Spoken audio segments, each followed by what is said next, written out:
Hello and welcome back to the Jet Press Podcast. My name is Justin Fried, and I'm joined once again today by friend of the show, New York Jets punter, Thomas Morstead. Thomas, what's going on, man? How you doing? Just hanging out in Charlotte. Of course, man. You guys got the game tomorrow at the time we're recording this. It is always a pleasure to catch up with you, talk some Jets, football, life. How's life been? I know you guys had a baby this offseason, so anything fun or just kind of focusing on that? Basically just focus on that. Trying to get adjusted to life with a newborn. Back to diapers, ground zero, if you will. But we're super excited, very fortunate. Baby's healthy, mama's healthy, so life's good. That's all you could ask for, man. I would expect nothing less. We're a few weeks away from the start of the season at this point. This is year 16 for you in the NFL. What does that feel like going into your 16th year in the league? Surreal, to be honest. I mean, just even thinking about playing professionally, I mean, it was just, you kind of set goals as you get going and get along. So getting in was a goal, and then getting to a second contract was a goal. And then, you kind of keep setting goals. Didn't think I'd be 38 years old and still playing. That's for sure. But it's been an amazing experience. The good, the bad, all of it. It's been great. And so, yeah, I mean, it's in some ways it gets easier because, I think you learn to simplify as you get older. In some ways it gets harder. Your body doesn't, you don't keep getting more explosive as you get older. You don't, so you have to find other ways to get better. But that's the fun in it, is continuing to find ways to get better. And it's fun competing with all these young guys week in, week out, and holding my own and hopefully giving my team an advantage. So. Of course, man. I would expect nothing less. That's the Thomas Morris that I know, and it's a feeling, it's a blessing, right? That many athletes and many people probably don't get to experience. So you're very lucky, and of course, you're very good at what you do, and that's why you're still here.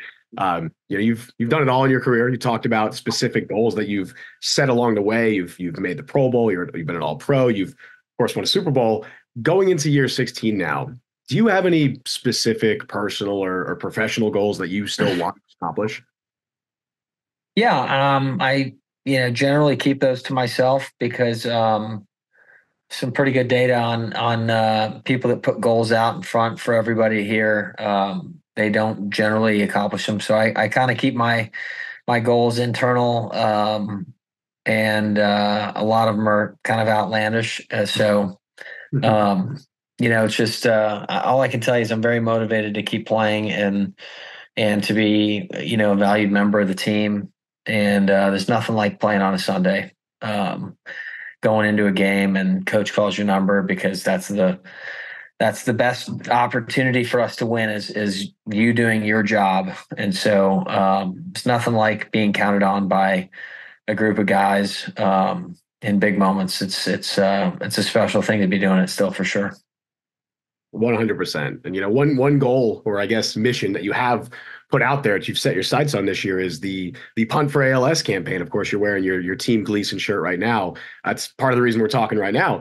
You've pledged to donate $1,000 for every punt that you down inside your opponent's 20-yard line. So, of course, in honor of your close friend and former teammate, Steve Gleason, who you've also dedicated this season to. Obviously an incredible cause. What is it that inspired you to launch this campaign specifically this year? A lot of factors. Steve is, I just wanted to say thank you to him for all he's done for so many people, for continuing to choose to live an extraordinarily difficult life, and to encourage him. He's inspired and encouraged so many people, and something I wanted to do for him.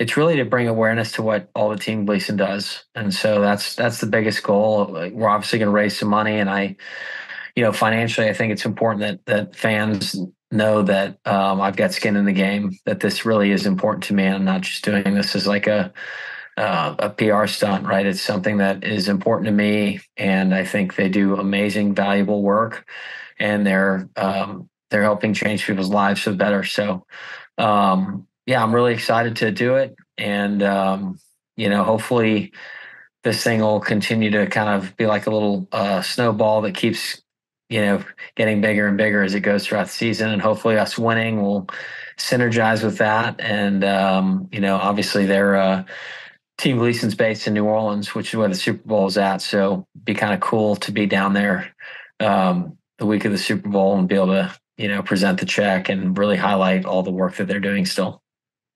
Yeah, that would be amazing. They do incredible work, and they've been doing incredible work for a long time now. To steal, shout out Dennis Wazak at the AP because I'm stealing half this from him. But you're not just changing field position; you are changing lives this year as well with your punts. So shout out Waz. I'm stealing half that from him. But Very cool. let's talk some Jets now because obviously last year there was a lot of offseason hype and attention. Fortunately, things did not go quite as you guys had planned, but I imagine it's a little less hectic this summer. No Hard Knocks camera crew following you guys around. What is the vibe or the attitude like in that Jets locker room right now? How does it maybe differ from last year?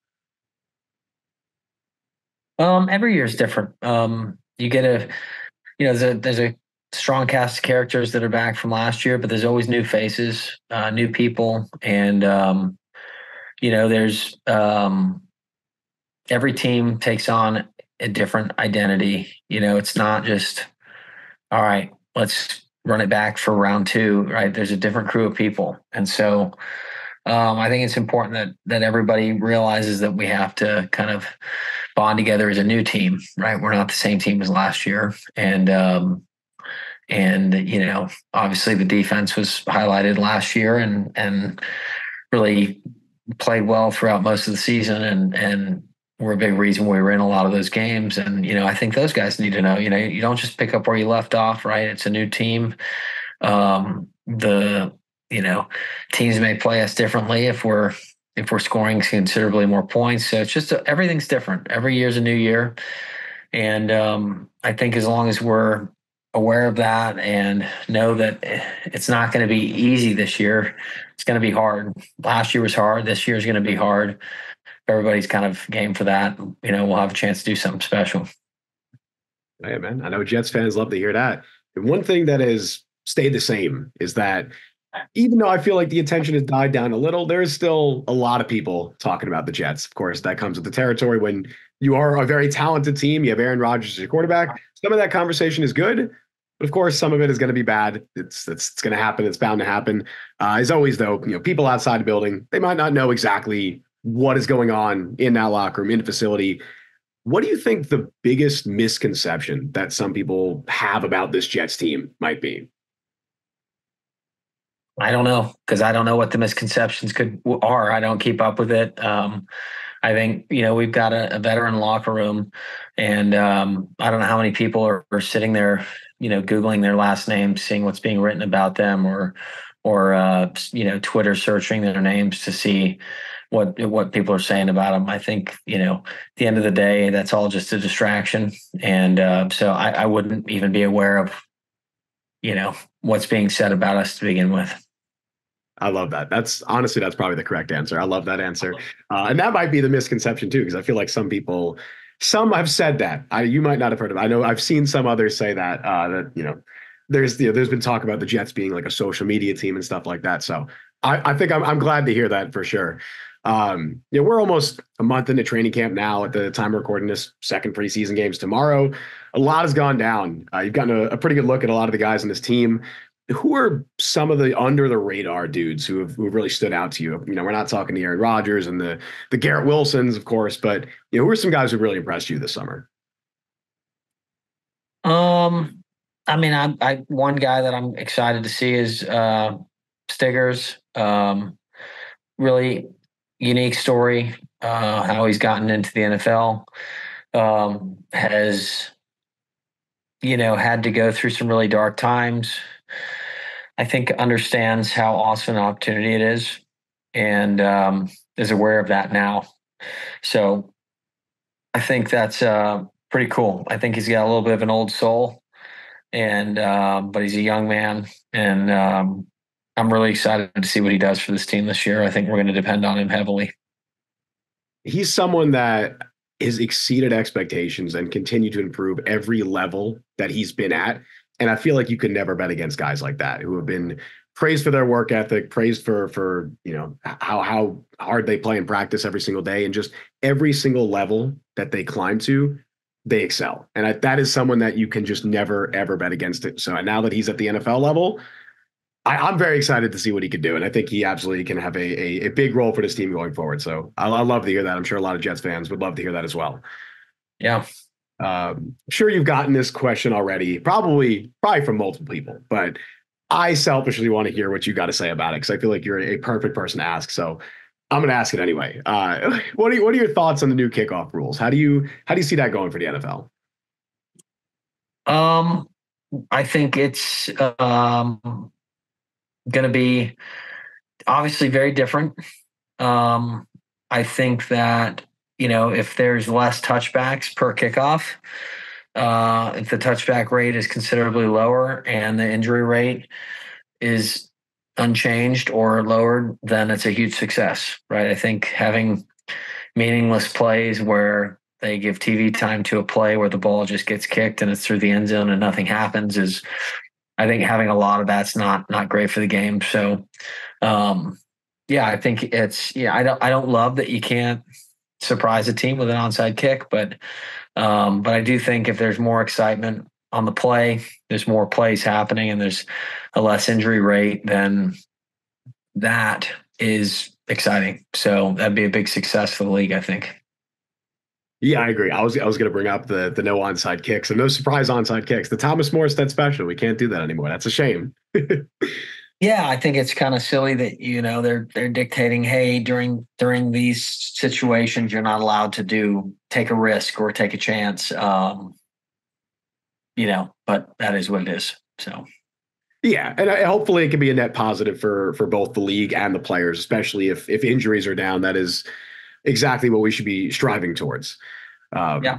The great Ian O'Connor, who we recently had the privilege of talking to. That interview is up on the Jet Press YouTube channel. If anyone has not checked it out already, highly recommend. Cheap plug.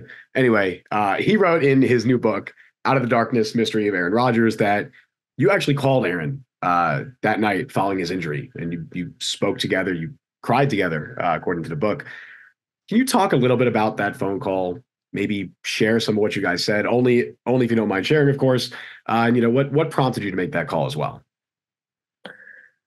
Well, obviously we were shell shocked, and then we came back and had this electric finish to win the game.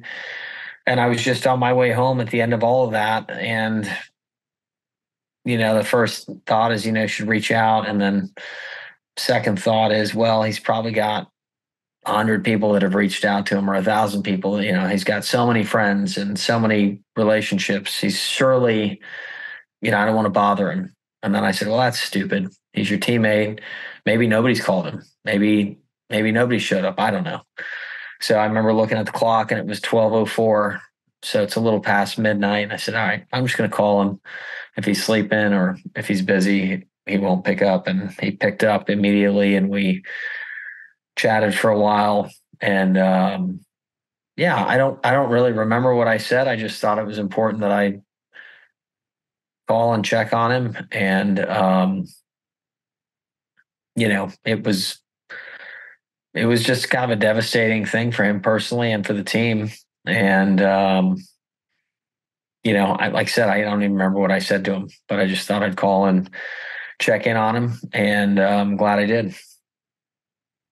Yeah, and I feel like, of all the guys on the team, you're probably someone who can relate to his experiences a lot. You guys have both been around a long time. You've seen the highs and the lows that this sport and this business has to offer. So I'm sure he greatly appreciated it. Like you said, if everyone had the mindset of, I'm sure somebody else has called him, then no one's gonna end up calling him. So yeah, I'm sure he really appreciated that. All right, Thomas, I got one last question for you. And, I'll bring up the mood again here because that was a bit of a downer question.